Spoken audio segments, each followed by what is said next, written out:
hopefully a lot of people get to work together. It's the first time they meet each other in the different projects. They can exchange experiences and ideas, and hopefully it will be a fun day.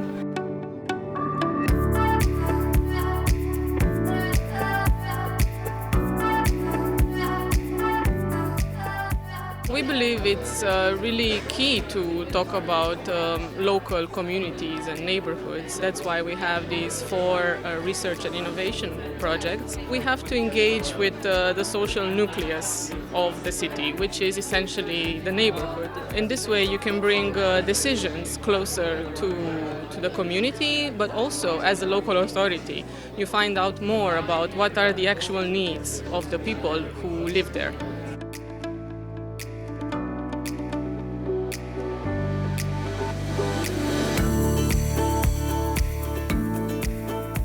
For us it was surprising and a surprising outcome that it was quite easy to get the people's mind to the wishes of children. Engagement is a different, when it comes to looking at what children need, but also you need to understand their perspective as well. So if you want them to contribute effectively, what you have to do is see everything at eye level, which is down here and not from up here. So getting their perspective is also very, very important.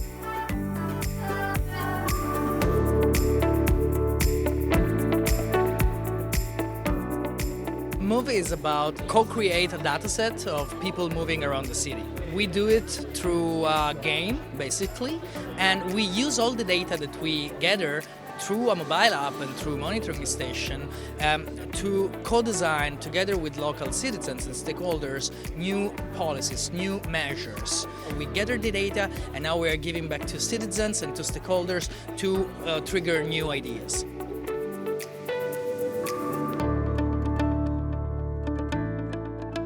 In SUNRISE, 6 cities are involved across Europe, and in each of them our partners work in individual neighbourhoods.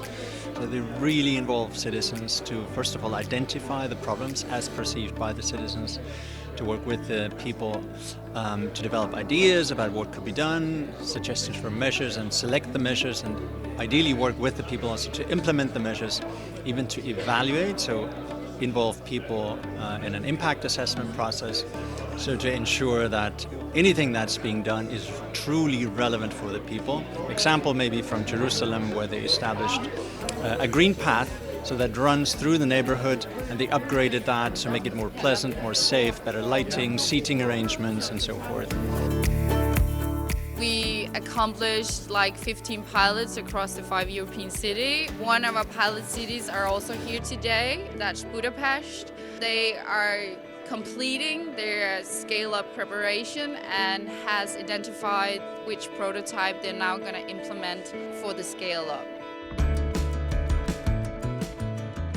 Everything is technologically led and everybody thinks there are technological answers to the problems we face.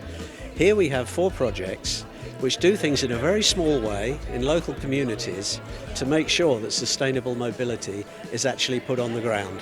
And it does it by talking to people.